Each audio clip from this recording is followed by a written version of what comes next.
Hello नमस्कार साथियों, Rathore GS academy में आप सभी का स्वागत है। 8वां लेक्चर चल रहा था। आप 8वां चैप्टर का जो है ना फर्स्ट लेक्चर हो चुका था थ्योरी का। आज जो है ना सेकेंड लेक्चर होगा। आज सेकेंड लेक्चर होगा। इससे पहले जो है ना फर्स्ट लेक्चर हो चुका था डिस्कशन का। चलिए आज इसको स्टार्ट करने से पहले 2-4 क्वेश्चन पूछते हैं, जवाब दीजिए। नहीं दीजिएगा तो हम तो देंगे ही।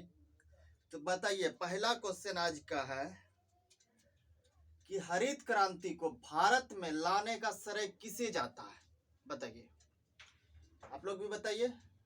भारत में हरित क्रांति को लाने का श्रेय किसे जाता है? भारत में हमने क्या बताया था? भारत में हरित क्रांति के जनक कौन है? Doctor M S. स्वामीनाथन। और अगर जहाँ विश्व स्तर पूछा जाएगा कि हरित क्रांति के जनक कौन है, तब बताना है डॉक्टर नॉर्मन बोरलॉग। ठीक है, डॉक्टर नॉर्मन बोरलॉग बोल रहा है। चलिए और एक क्वेश्चन बताइए। अच्छा बताइए, डॉक्टर नॉर्मन बोरलॉग पुरस्कार जो है किस क्षेत्र में दिया जाता है? कृषि क्षेत्र में। कृषि क्षेत्र में, राइट। चलिए इसका आंसर मिल गया। और एक दो क्वेश्चन पूछते हैं। देखिए, हरित क्रांति को सफल बनाने में जो है ना एक विश्वविद्यालय का जो है ना अहम योगदान रहा है। उस विश्वविद्यालय का नाम बताइए, क्या है? सरदार वल्लभ गोविंद बल्लभ पंत कृषि विश्वविद्यालय। किस राज्य में है? उत्तराखंड में है। इसका निर्माण कब हुआ है? 1960 में। किसने कराया है? पंडित नेहरू ने। पंडित नेहरू ने। और एक दो क्वेश्चन बताइए। देखिए, श्वेत क्रांति जिसका संबंध दुग्ध उत्पादन से है, श्वेत क्रांति को सफल बनाने में किसका अहम योगदान रहा था? बताइए। अमूल का, बिल्कुल अमूल का रहा था। अमूल का रहा था। और एक कार्यक्रम का भी योगदान रहा था। उस कार्यक्रम का क्या नाम है? हमने बताया था, जो कि राष्ट्रीय विकास डायरी बोर्ड के द्वारा चलाया गया था। वो कौन सा कार्यक्रम था? ऑपरेशन फ्लड कार्यक्रम। बिल्कुल। ये कब चलाया गया था? 1970 में चलाया गया था। 1970 में। बिल्कुल सही आंसर मिला। और एक क्वेश्चन का बताइए। जो नीली क्रांति है, हमने बताया था इसमें से यहाँ से एक ही क्वेश्चन पूछा जाता है, एक दो क्वेश्चन पूछा जाता है। तो हम पूछते हैं, नीली क्रांति का जनक किसे माना जाता है? हमने बताया था कल इसको। हीरालाल चौधरी। हाँ, हीरालाल चौधरी। हीरालाल चौधरी, बिल्कुल बिल्कुल, ये बात सही है। चलिए, यहाँ तक तो सही आंसर मिला। आगे बढ़ते हैं। आज डिस्कशन को हम लोग आगे बढ़ाते हैं। तो विस्तृत कृषि तक हो चुका था। यहाँ से आगे बढ़ते हैं। देखिए, यहाँ से अब देखिए किसका अध्ययन जो है ना कहाँ, देखिए हवा में, जैसे हवा में उगने वाले पौधे को क्या कहते हैं, उसके बाद जो मिट्टी में उगने वाले पौधे को क्या कहते हैं, किसका अध्ययन क्या कहलाता है, यही सब यहाँ से क्वेश्चन जो है ना पूछा जाता है इस चैप्टर से। अब तो बताइए, देखिए पहला, हवा में पौधों का उगना क्या कहलाता है? हवा में क्या होता है? एयर। हवा का इंग्लिश क्या होता है?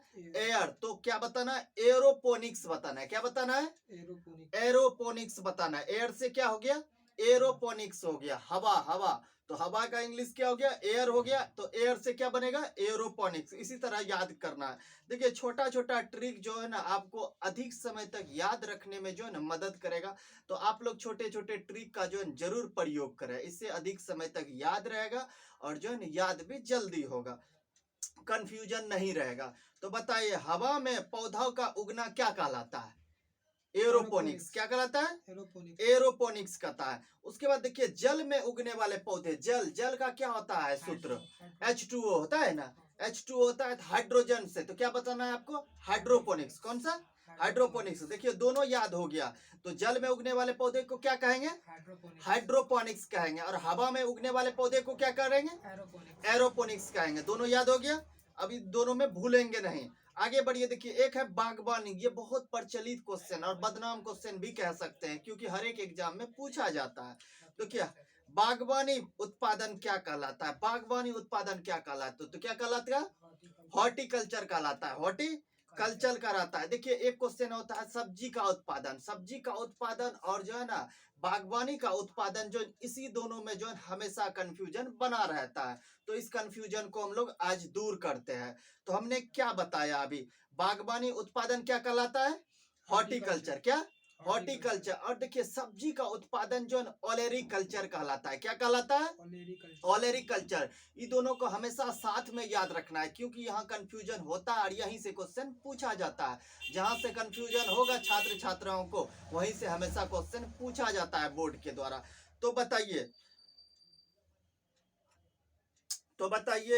बागवानी का उत्पादन क्या कहलाएगा?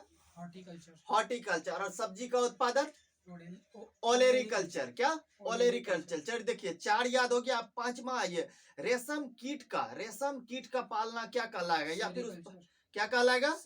सेरिकल्चर। बिल्कुल सेरिकल्चर कहलाएगा, ये बात सत्य है। उसके बाद देखिए मधुमक्खी का पालन, ये बहुत प्रचलित क्वेश्चन है। मधुमक्खी का पालन क्या कहलाता है? एपीकल्चर कहलाता है। बिल्कुल ये क्वेश्चन भी पूछा गया है, तो याद रखेंगे। मधुमक्खी का पालन क्या हो गया? एपीकल्चर हो गया। उसके बाद देखिए अंगूर का उत्पादन क्या कहलाता है? विटिकल्चर कहलाता है। बिल्कुल विटिकल्चर कहलाता है। उसके बाद के फूलों का उत्पादन क्या कहलाता है? फ्लोरिकल्चर। फूलों का उत्पादन। और फल का उत्पादन पोमिकल्चर। क्या? पोमिकल्चर। देखिए फूल का हो गया फ्लोरिकल्चर, फूल से हो गया फ्लोरिकल्चर, और फल का हो गया क्या?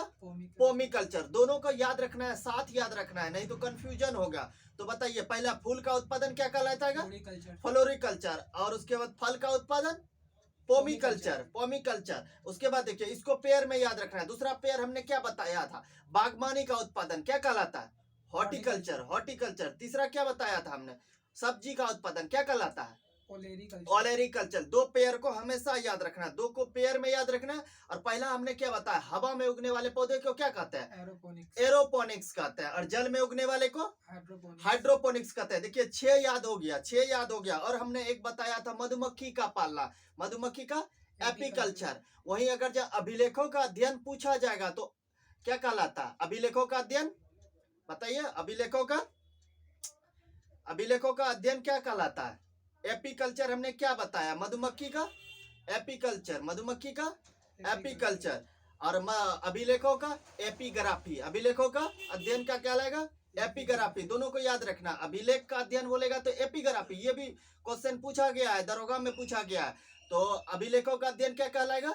एपीग्राफी। और उसके बाद हमने अभी क्या बताया? मधुमक्खी का पालना क्या कहलाएगा? एपीकल्चर। देखिए इतना बात को याद रखना। अब इससे आगे हम बढ़े थे और हमने बताया रेशम कीट का उत्पादन क्या कहलाता है? सेरिकल्चर कहलाता है। उसके बाद देखिए अंगूर का उत्पादन हमने बताया, अंगूर का उत्पादन क्या कहलाएगा?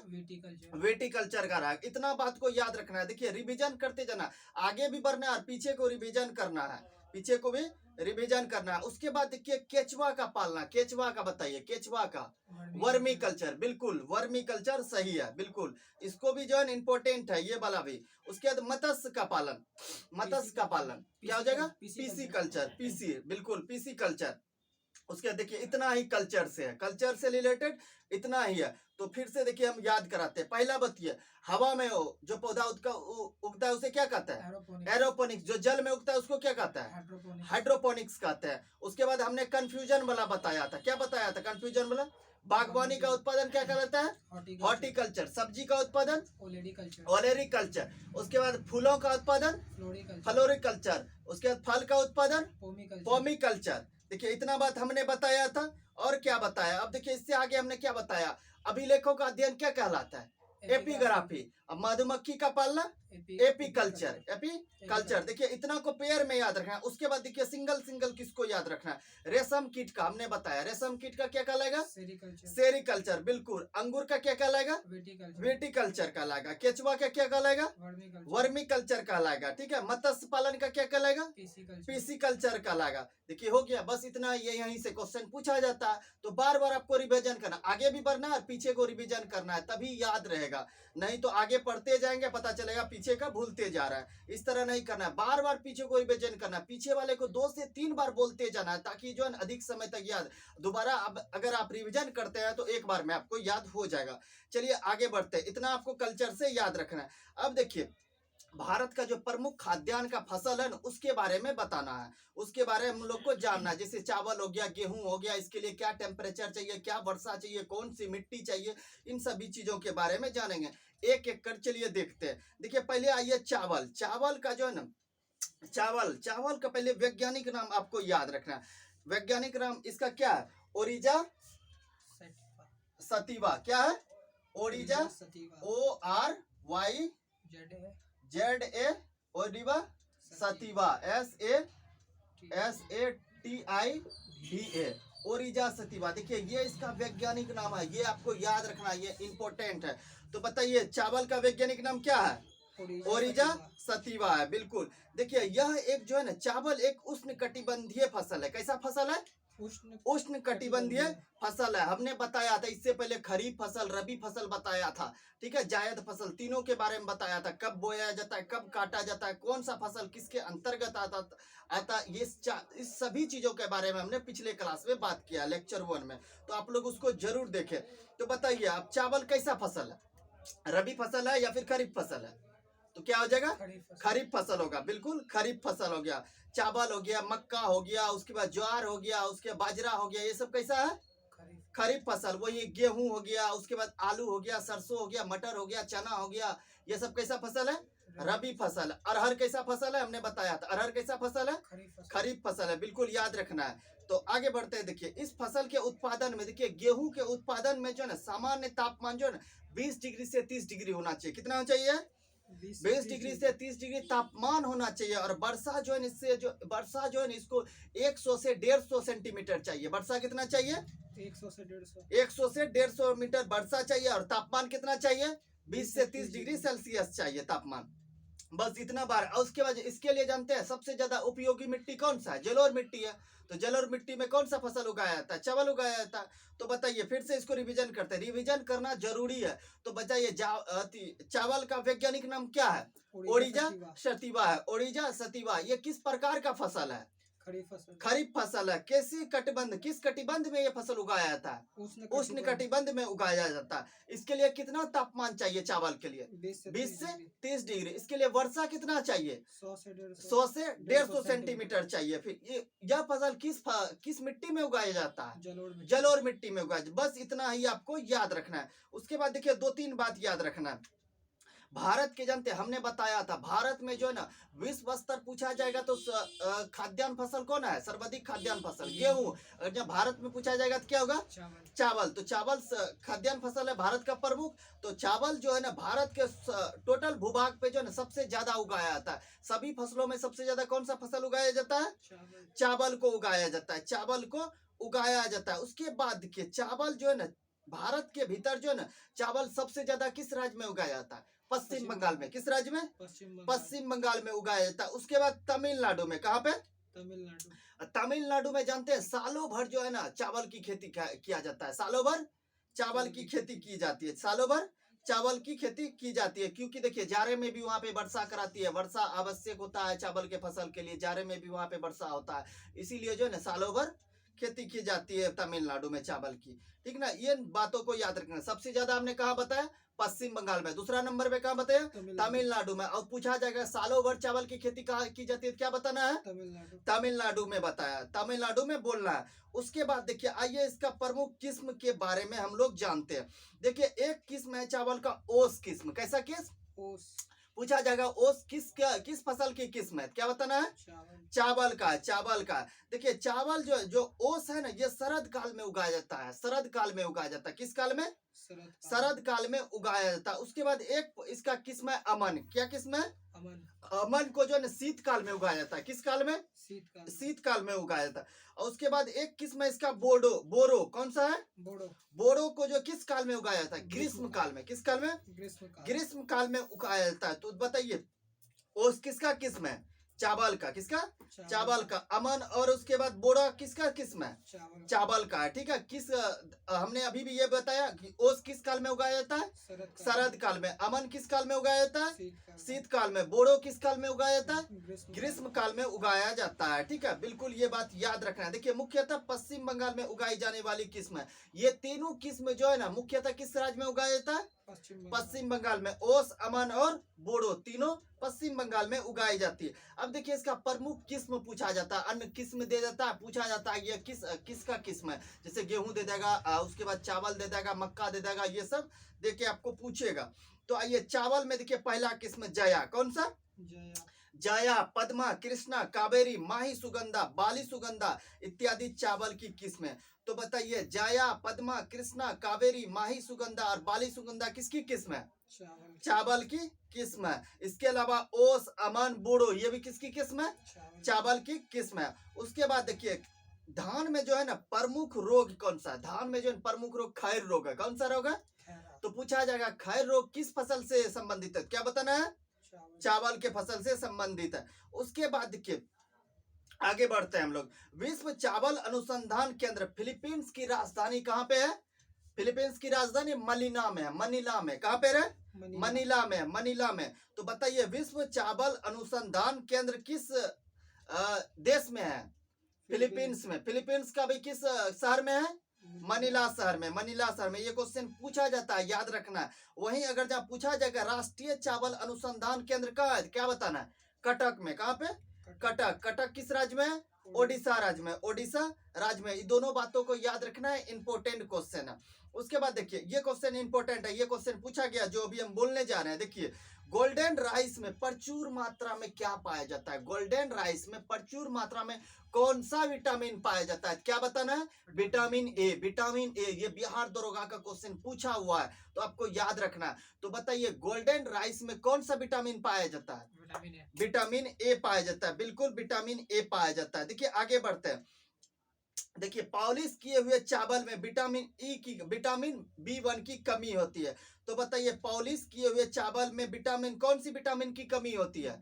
B1 की कमी होती है, जिसको कि थायमीन कहते हैं। ठीक है, थायमीन की कमी होती है। उसके बाद देखिए आगे बढ़ते हैं। चावल को अधिक धोने से B1 की कमी हो जाती है, यानी थायमीन की कमी हो जाती है। तो चावल को जो है ना ज्यादा नहीं धोना है, 1 से 2 बार धोना है। अगर ज्यादा बार धोते हैं तो विटामिन B1 जिसको थायमीन कहते हैं वो जो है ना सब निकल जाएगा चावल से, समझे ना, धोने के बाद। तो चलिए आगे बढ़ते। देखिए अब आगे बढ़ते हैं। विश्व में चावल का सबसे ज्यादा उत्पादन चीन करता है। तो बताइए विश्व में चावल का उत्पादन सबसे ज्यादा कौन सा देश करता है? चीन करता है। वहीं भारत का स्थान दूसरा। भारत का स्थान कैसा है? दूसरा स्थान है। भारत का स्थान दूसरा है चावल के उत्पादन में। अब भारत में बोला जाएगा सबसे ज्यादा चावल कहाँ उत्पादन किया जाता है? क्या बताना है? पश्चिम बंगाल में। बिल्कुल पश्चिम बंगाल में किया जाता है। देखिए हमने अभी बताया विश्व में सबसे ज्यादा चावल का उत्पादन कहाँ किया जाता है? चीन में किया जाता। वहीं पूछा जाएगा विश्व में सबसे ज्यादा प्रति हेक्टेयर चावल का उत्पादन किस देश में किया जाता है? तो आपको जापान मानना है। कौन सा? जापान। सिंपल तौर पर अगर जब उत्पादन पूछा जाएगा तो चीन मानना है, प्रति हेक्टेयर पूछा जाएगा सबसे ज्यादा उत्पादन कहाँ किया जाता है? तो जापान। कहाँ पे? जापान में किया जाता है। बिल्कुल इस बात को याद रखना है। अब आगे बढ़ते हैं। देखिए अब आते हैं चावल के बारे में, आपको इतना सारा बात को याद रखना। देखिए हमने जितना डिस्कशन किया यहीं से क्वेश्चन पूछा जाएगा, इससे बाहर नहीं जाएगा। ठीक है, तो आपको इतना बात जरूर याद रखना है। अब आइए गेहूं के बारे में हम लोग पढ़ते हैं। देखिए गेहूं का वैज्ञानिक नाम जो है ट्रिटिकम सतिवम होता है। क्या होता है? ट्रिटिकम सतिवम होता है। ट्रिटिकम सतिवम होता है इसका वैज्ञानिक नाम, आपको याद रखना। यह देखिए यह शीतोष्ण कटिबंधीय फसल है। कैसी फसल है? शीतोष्ण कटिबंधीय फसल है। और किस प्रकार की? रबी है कि खरीफ फसल है? रबी फसल है। बिल्कुल रबी फसल है। उसके बाद देखिए गेहूं के उत्पादन हेतु कितना तापमान चाहिए? 10 डिग्री से 25 डिग्री सेल्सियस तापमान चाहिए। उत्पादन में कितना तापमान चाहिए? 10 से 25 डिग्री सेल्सियस तापमान चाहिए। उसके बाद देखिए गेहूं जिस टाइम हम लोग बोते हैं ना उस टाइम इसका तापमान कितना रहना चाहिए? 10 डिग्री से 15 डिग्री सेल्सियस। तो पूछा जाएगा कि गेहूं के बुआई के समय कितना डिग्री सेल्सियस तापमान होना चाहिए? 10 से 15 डिग्री सेल्सियस। 10 से 15 डिग्री सेल्सियस। उसके बाद देखिए वृद्धि के समय जिस टाइम जो है ना गेहूं ग्रोथ करता है, ठीक ना, दाना बनना स्टार्ट होता है, उस टाइम इसको तापमान कितना चाहिए? 15 से 20 डिग्री। 15 से 20 डिग्री। देखिए यहां से क्वेश्चन पूछा जाता है, इसलिए हमने इसको 3 स्टेप में डिस्कस करने का निर्णय लिया। तो हमने क्या बताया? बुआई के समय कितना होना चाहिए? 10 से 15 डिग्री। और उसके बाद वृद्धि के समय कितना होना चाहिए? 15 से 20 डिग्री। 15 से 20 डिग्री। उसके बाद कटाई के समय जो है ना 20 से 25 डिग्री, 20 से 25 डिग्री, 10 से 15, 15 से 20 और 20 से 25, ठीक ना, इस तरह आपको याद रखना। उसके बाद देखिए गेहूं के लिए जो है वर्षा जो है 50 से 75 सेंटीमीटर चाहिए। कितना चाहिए? 50 से 75 सेंटीमीटर चाहिए। और देखिए आगे बढ़ते हैं, देखिए ये सबको आपको याद रखना है। उसके बाद देखिए गेहूं के लिए जो दोमट मिट्टी चाहिए या फिर चारकोनम मिट्टी। कैसी मिट्टी? दोमट मिट्टी या फिर चारकोनो जम मिट्टी, ठीक ना, चारनो जम मिट्टी की उपयुक्त होती है, मिट्टी उपर्युक्त होती है, ठीक ना। ये दोनों मिट्टी इसके लिए जो ना लाभदायक माना जाता है उगाने के लिए। उसके बाद देखिए एक रोग था गेहूं में, कौन कौन से रोग होते हैं? पहला रोग रस्ट रोग। कौन सा रोग होता है? रस्ट रोग का संबंध किस फसल से है? क्या बताना है? गेहूं से है। उसके बाद देखिए करनाल बंट रोग। कौन सा रोग? करनाल बंट रोग किस फसल से संबंधित है? गेहूं से। ये रोग आपको याद रखना है, ये इंपॉर्टेंट है, यहाँ से क्वेश्चन पूछा जाता है। अब आइए इसका प्रमुख किस्म के बारे में हम लोग जानते हैं। पहला ये सोनालिका। कौन सा? सोनालिका। उसके बाद कल्याण सोना। उसके बाद राज 3077 3077 3077 राज 77 किसकी किस्म है? गेहूं का। उसके बाद अर्जुन। अर्जुन किस किस्म है? गेहूं का किस्म है। किसका है? गेहूं का। देखिए एक वर्तमान में जो है एक वर्तमान में गेहूं का किस्म आया है। कौन सा? 3385। कौन सा? 3385। जिस तरह देखिए राज 3047 है, 3077 है ना, उसी तरह वर्तमान में जो गेहूं का किस्म है 3385 3385 ये किसकी किस्म है? गेहूं का। किसका? गेहूं का। देखो उसके बाद गेहूं में जो है ना 65 से 70% कार्बोहाइड्रेट पाया जाता है। कितना से कितना प्रतिशत? 65 से 70% कार्बोहाइड्रेट पाया जाता है। वहीं पे जानते हैं 8 से 10% प्रोटीन पाया जाता है। कितना प्रतिशत? 8 से 10% प्रोटीन पाया जाता है। देखिए इसमें एक क्वेश्चन पूछा गया है कि गेहूं में कौन सा प्रोटीन पाया जाता है? गेहूं में कौन सा प्रोटीन पाया जाता है? ग्लूटीन नामक प्रोटीन। ग्लूटीन नामक प्रोटीन। कौन सा? ग्लूटीन नामक प्रोटीन पाया जाता है। ग्लूटीन नामक प्रोटीन पाया जाता है, ये आपको याद रखना है। तो गेहूं में कौन सा प्रोटीन पाया जाता है? ग्लूटीन नामक प्रोटीन पाया जाता है। 8 से 10% प्रोटीन पाया जाता है। वहीं 65 से 70% क्या पाया जाता है? कार्बोहाइड्रेट पाया जाता है। कार्बोहाइड्रेट पाया जाता है। इतना बात को आपको गेहूं के बारे में याद रखना है। उसके बाद देखिए एक आम मानव को सबसे ज्यादा कार्बोहाइड्रेट की प्राप्ति चावल से होता है। बिल्कुल सबसे ज्यादा चावल किसमें कार्बोहाइड्रेट किसमें पाया जाता है? चावल में पाया जाता है, चावल में। उसके बाद देखिए आगे बढ़ते हैं। विश्व में सबसे ज्यादा गेहूं का उत्पादन चीन करता है। कौन करता है? चीन करता है। वहीं भारत का स्थान दूसरा है। कितना है? भारत का स्थान दूसरा है। वहीं पूछा जाएगा विश्व में सबसे ज्यादा चावल का जो गेहूं का उत्पादन प्रति हेक्टेयर कौन करता है? क्या बताना है? अमेरिका बताना है। कौन बताना है? अमेरिका। चावल में जापान है प्रति हेक्टेयर में सबसे ज्यादा, और गेहूं में प्रति हेक्टेयर में कौन है? अमेरिका सबसे ज्यादा। ऐसे उत्पादन पूछा जाएगा तो चीन सबसे ज्यादा। भारत का स्थान कौन सा है? दूसरा स्थान है, ठीक है। भारत का स्थान कैसा है? दूसरा स्थान। वही देखिए भारत में सबसे ज्यादा पूछा जाएगा गेहूं का उत्पादन कौन सा राज्य करना है? क्या बताना है? उत्तर प्रदेश। कौन सा? उत्तर प्रदेश। वही पूछा जाएगा भारत में सबसे ज्यादा प्रति हेक्टेयर गेहूं का उत्पादन कौन सा राज्य करता है? तो आपको पंजाब बताना है। कौन सा? पंजाब। देखिए पहले विश्व में हमने बताया, विश्व में सबसे ज्यादा गेहूं का उत्पादन चीन करता है। कौन करता है? चीन। और प्रति हेक्टेयर अमेरिका करता है। कौन करता है? अमेरिका करता है। वही भारत का स्थान हमने दूसरा बताया, भारत का स्थान दूसरा बताया। भारत में भी सबसे ज्यादा गेहूं का उत्पादन उत्तर प्रदेश करता है। कौन करता है? उत्तर प्रदेश। और प्रति हेक्टेयर पूछा जाएगा तो कौन करता है? पंजाब करता है। कौन? पंजाब करता है। देखिए इन चारों बातों को आपको याद रखना है, इंपॉर्टेंट बात है, ठीक है। आगे बढ़ते हैं। देखिए विश्व में गेहूं की सबसे बड़ी मंडी कनाडा के विनिपेग शहर में है। तो बताइए विश्व में सबसे बड़ी गेहूं की मंडी किस शहर में है? कनाडा के विनिपेग शहर में। कनाडा के विनिपेग शहर में। इंपॉर्टेंट है, याद रखेंगे। आगे बढ़ते देखिए यूक्रेन को जो है ना रोटी की डलिया कहा जाता है। तो पूछा जाएगा यूक्रेन को जो है ना, यूक्रेन को रोटी की डलिया कहा जाता है। किस देश को रोटी की डलिया कहा जाता है? क्या बताना है? यूक्रेन। यूक्रेन एक देश है जिसकी राजधानी कीव होती है, कीव, ठीक ना। उसके बाद देखिए उत्तरी अमेरिका, हमने 7 महादेश बताया था। एशिया महादेश, अफ्रीका महादेश, उसके बाद उत्तरी अमेरिका महादेश, दक्षिणी अफ्रीका महादेश, अंटार्कटिका महादेश, उसके बाद यूरोप महादेश, उसके बाद ऑस्ट्रेलिया महादेश। हमने 7 महादेश बताया था। 8वां ओशिनिया महादेश भी बताया था। उसमें से देखिए एक है उत्तरी अमेरिका। कौन सा? उत्तरी अमेरिका महादेश में एक घास का मैदान है, पेरी घास का मैदान। कौन सा घास का मैदान?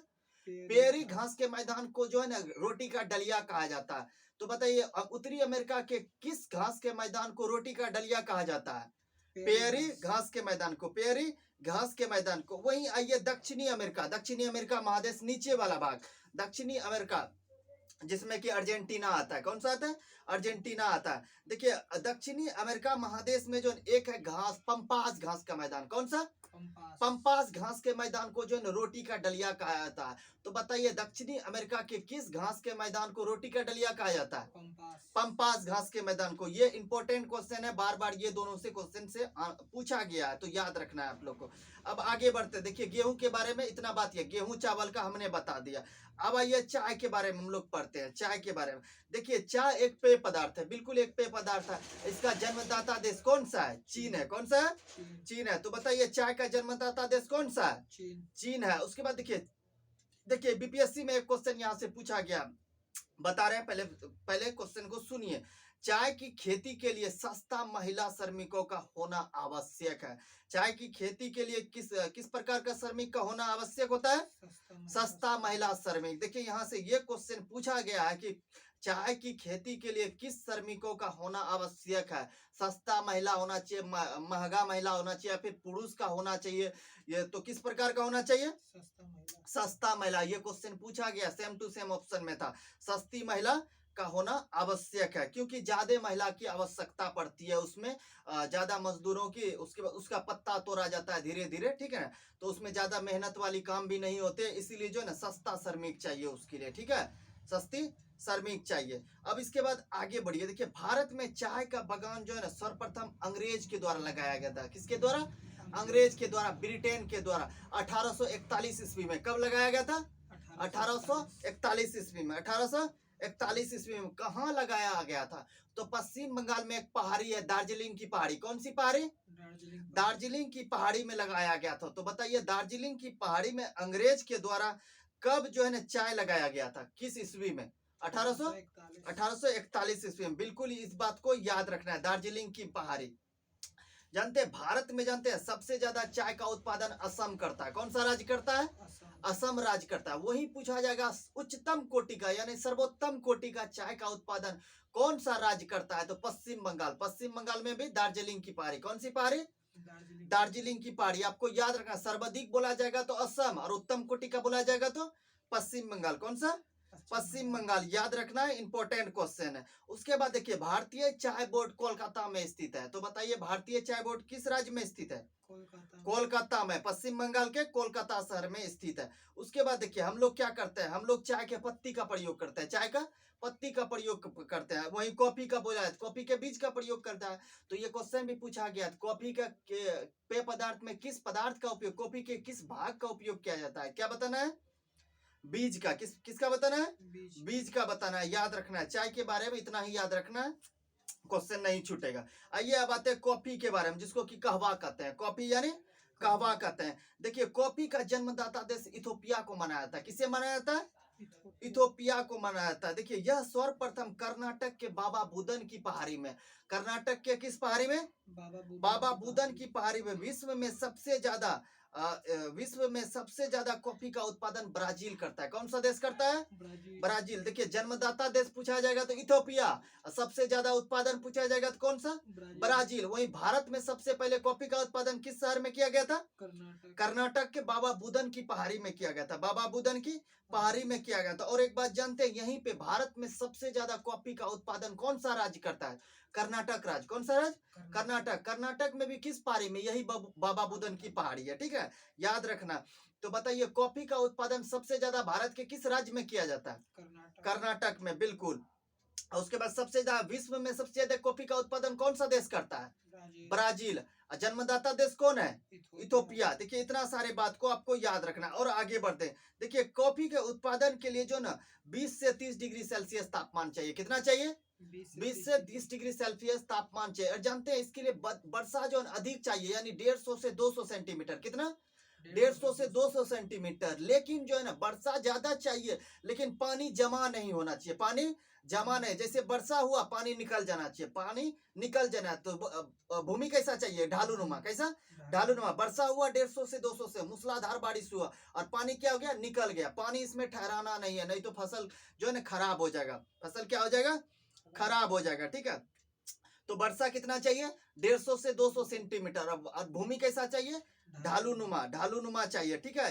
देखिए इन सभी बातों को आपको याद रखना है। अब आइए कॉफी के किस्म के बारे में हम लोग थोड़ा पढ़ते हैं। देखिए भारत में 2 प्रकार की कॉफी का किस्म का उत्पादन किया जाता है। कितने प्रकार का, 2 प्रकार का। पहला अरेबिका, कौन सा, अरेबिका और रोबस्टा, कौन सा, अमेरिका और रोबस्टा। ये किसका किस्म है, कॉफी का किस्म है। ये क्वेश्चन पूछा जाएगा, अरेबिका और रोबस्टा किसका किस्म है, तो कॉफी का किस्म है। ये किस शहर में उगाया, किस देश में उगाया जाता है, यह किस्म भारत में। किस देश में, भारत में। जिसमें भारत में सबसे ज्यादा जो इन दोनों किस्मों में जो है ना सबसे ज्यादा अरेबिका का जो उत्पादन करता है भारत। किस किस्म का करता है, अरेबिका कॉफी के किस्म का उत्पादन भारत करता है। उसके बाद देखिए आगे बढ़ते हैं। तमिलनाडु में एक पहाड़ी है, नीलगिरी की पहाड़ी। कौन सी पहाड़ी, नीलगिरी की पहाड़ी, जिसकी सबसे ऊंची चोटी होती है टोडा बेटा। कौन सा, टोडा बेटा होता है, ठीक ना। देखिए नीलगिरी की पहाड़ी में जो चाय और कॉफी दोनों का उत्पादन किया जाता है। ये क्वेश्चन पूछा गया है कि भारत के किस राज्य के किस पहाड़ी में, यानी कि किस पहाड़ी में चाय और कॉफी का दोनों का उत्पादन किया, चाय और कॉफी दोनों का उत्पादन किया जाता है। क्या बोलना है, नीलगिरी की पहाड़ी। इंपॉर्टेंट है, आप लोग इंपॉर्टेंट लगाएंगे इसको ठीक ना। यहाँ से क्वेश्चन पूछा गया, सेम टू सेम क्वेश्चन पूछा गया, तो याद रखेंगे। चाय और कॉफी किस पहाड़ी में उगाया जाता है, नीलगिरी की पहाड़ी में। किस राज्य में, तमिलनाडु में। आगे बढ़ते देखिए, भारतीय चाय कोलकाता बंदरगाह से सबसे ज्यादा ब्रिटेन को निर्यात करता है। किसको निर्यात करता है, ब्रिटेन को। किस बंदरगाह से करता है, कोलकाता बंदरगाह से करता है। अब आइए आगे बढ़ते हैं, हम लोग नकदी फसल के बारे में जानते हैं, ठीक ना। इतना कॉफी के बारे में याद रखना। हमने गेहूं, चावल, चाय, कॉफी के बारे में 4 किस्मों का, हमने 4 फसलों का चर्चा किया। अब आगे बढ़ते हैं हम नकदी फसल के बारे में। देखिए नकदी फसल किसे कहते हैं, वैसी फसल जिसको बेचने के बाद तुरंत रुपया की प्राप्ति होती है, तुरंत नगद रुपया की प्राप्ति होती है, उसी को क्या कहेंगे, नकदी फसल। तुरंत बेचे और हमको तुरंत रुपया मिल गया, तो वो कैसी फसल हो गया, नकदी फसल। जैसे तंबाकू, कैसी, कौन सी, तंबाकू हो गया, कॉफी हो गया, जूट हो गया, मक्का हो गया, ये सब कैसी फसल है, नकदी फसल है, नकदी फसल है, याद रखना है आपको, ठीक है। उसके बाद आगे बढ़ते हैं। देखिए तंबाकू के बारे में हम लोग जानते हैं। तंबाकू क्या है, एक नशीला पदार्थ। क्या है, नशीला पदार्थ है। देखिए भारत में तंबाकू को लाने का श्रेय किसे जाता है, पुर्तगाली को जाता है। किसे जाता है, पुर्तगाली को। ये भी क्वेश्चन पूछा गया, भारत में तंबाकू को लाने का श्रेय किसे जाता है, क्या बताना है, पुर्तगाली को जाता है। तंबाकू के उत्पादन में विश्व में प्रथम स्थान चीन का। तो बताइए चीन का कौन सा स्थान है तंबाकू उत्पादन में, प्रथम स्थान है। वही भारत का स्थान क्या है, दूसरा स्थान है, भारत का दूसरा स्थान है। और जानते हैं भारत में सबसे ज्यादा जो है ना, भारत का कौन सा राज्य सबसे ज्यादा तंबाकू का उत्पादन करता है, क्या बताना है, आंध्र प्रदेश। आंध्र प्रदेश में भी एक शहर है राजमुंद्री। कौन सा, राजमुंद्री में सबसे ज्यादा जो है ना तंबाकू का उत्पादन किया जाता है। तंबाकू केंद्र भी जो है ना आपको राजमुंद्री में है। कहाँ पे, राजमुंद्री आंध्र प्रदेश में है। अब आगे बढ़ते हैं। देखिए तंबाकू के उत्पादन हेतु न्यूनतम तापमान और कम वर्षा की आवश्यकता होती है। तापमान कैसा होना चाहिए, कम, और वर्षा भी कितना होना चाहिए, कम होना चाहिए। यानी 20 से 30 डिग्री, 20 से 30 सेंटीमीटर होना चाहिए, ठीक है। कम की आवश्यकता होती है। देखिए तंबाकू जो है ना मुख्य तौर पर जो है ना जलोढ़ मृदा और काली मृदा में उगाया जाता है। किस मृदा में, जलोढ़ और काली मृदा में उगाया जाता है, काली मृदा में उगाया जाता है। उसके बाद देखिए तंबाकू के तने का प्रयोग, तना जो होता है, जो टहनी कहते हैं हम लोग, तना का प्रयोग जो है पोटास उर्वरक या फिर औषधि बनाने में किया जाता है। तो बताइए तंबाकू के तने का प्रयोग किसके बनाने में किया जाता है, पोटास उर्वरक या फिर औषधि बनाने में इसके तने का प्रयोग किया जाता है, ठीक है। देखिए अब आइए आगे पढ़ते हैं हम लोग जूट के बारे में। तंबाकू के बारे में इतना बात को याद रखना है। जूट के बारे में पढ़ते हैं। जूट क्या है, एक अखाद्य फसल है, यानी खाने वाली फसल नहीं है, एक नकदी फसल है। कैसी फसल है, नकदी फसल है। देखो जूट को जो है ना भारत में स्वर्णिम तंतु कहा जाता है। जूट को क्या कहा जाता है, स्वर्णिम तंतु। तो पूछा जाता है स्वर्णिम तंतु तंतु किसे कहा जाता है, क्या बताना है, जूट। जूट को। इसी को इंग्लिश में कहा जाता है गोल्डन फाइबर ऑफ इंडिया। तो बताइए गोल्डन फाइबर ऑफ इंडिया के नाम से किस फसल को जाना जाता है, जूट। जूट को जाना जाता है, जूट के फसल को जाना जाता है। याद रखना इंपॉर्टेंट है, ये क्वेश्चन पूछा गया और पूछा भी जाएगा। और आगे बढ़ते हैं, देखिए विश्व में सबसे ज्यादा जूट का उत्पादन बांग्लादेश करता है। कौन सा देश, बांग्लादेश। देखिए इससे पहले हमने 5-6 पढ़ा, सबसे ज्यादा उत्पादन चीन किया, सभी में सबसे ज्यादा उत्पादन कौन किया, चीन। भारत का स्थान दूसरा है। तो एकमात्र देखिए जूट का उत्पादन है जिसमें पहला स्थान किस देश का है, बांग्लादेश का है। किसका है, बांग्लादेश है। वही भारत में जानते हैं, भारत में जो है ना सबसे ज्यादा जो है ना जूट का उत्पादन कौन करता है, पश्चिम बंगाल करता है। कौन करता है, पश्चिम बंगाल करता है, बिल्कुल पश्चिम बंगाल करता है। जूट के बारे में इतना यह बात आपको याद। अब ये रेशम के बारे में पढ़ते हैं। विश्व में सबसे ज्यादा रेशम का उत्पादन चीन करता है। यहाँ पर भी कौन हो गया, चीन हो गया। बांग्लादेश बोला आपको याद रखना है, जूट को आपको याद रखना है, बाकी सभी में आपको चीन मारना है। ठीक है, क्या करना है, चीन को मारना है। और उसके बाद जानते हैं भारत का स्थान रेशम के उत्पादन में दूसरा है। कितना स्थान है, दूसरा। सभी में जो है अधिकतर में जो है भारत का स्थान दूसरा ही है। ठीक है, दूसरा ही है। उसके बाद के भारत में सबसे ज्यादा रेशम का उत्पादन, भारत का स्थान दूसरा हो गया। और भारत में भी सबसे ज्यादा रेशम का उत्पादन कर्नाटक करता है। कौन करता है, कर्नाटक राज्य करता है। भारत में सबसे ज्यादा कर्नाटक राज्य करता है, याद रखना है आपको। देखिए विश्व का एकमात्र देश भारत है जहां 5 प्रकार के रेशम का उत्पादन किया जाता है। तो विश्व का एकमात्र देश अपना भारत है जो 5 प्रकार के रेशम के किस्म का उत्पादन करते हैं। तो वो कौन कौन से 5 किस्म है, चलिए इस चीज को हम लोग जानते हैं। पहला है मलबरी किस्म, कैसा, मलबरी। मलबरी पूछा जाएगा किसका किस्म है, क्या बताना है, रेशम का। उसके बाद दूसरा मूंगा, कौन सा, मूंगा। तीसरा इरी, कौन सा, इरी। चौथा ट्रॉपिकल, कौन सा, ट्रॉपिकल। ट्रॉपिकल टसर कहते हैं इसको। ठीक है, पांचवा हो गया ओक टसर, कौन सा, ओक टसर। ये सभी किसकी किस्म है, रेशम की किस्म है। इसका उत्पादन कौन करता है, अपना देश भारत करता है। ये 5 प्रकार के किस्म का अपना देश भारत उत्पादन करता है। उसके बाद आगे बढ़ते हैं, विश्व का एकमात्र देश भारत है जो मूंगा रेशम का उत्पादन करता है। तो बताइए विश्व का एकमात्र देश कौन है जो मूंगा रेशम का उत्पादन करता है, क्या बताना है, अपना भारत है, अपना भारत है। भारत में हरित क्रांति लाने का समय, भारत में हरित क्रांति लाने का श्रेय भारत के प्रथम प्रधानमंत्री पंडित जवाहरलाल नेहरू को जाता है।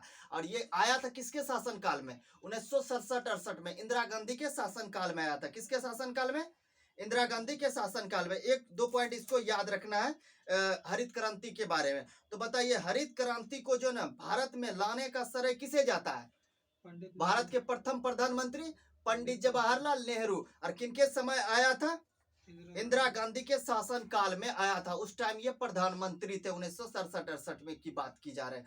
देखिए इतना था, हमने जो है ना इसका डिस्कशन कर दिया, इसका डिस्कशन थ्योरी का खत्म हो गया। ठीक ना, उसके बाद देखिए इससे आगे हम लोग जो है ना 8वां नंबर का डिस्कशन थ्योरी का हो चुका है। अब जो है ना इसका जो है ना हम लोग क्वेश्चन का आंसर का डिस्कशन करेंगे। ठीक ना, तो बहुत बहुत धन्यवाद, जय हिंद।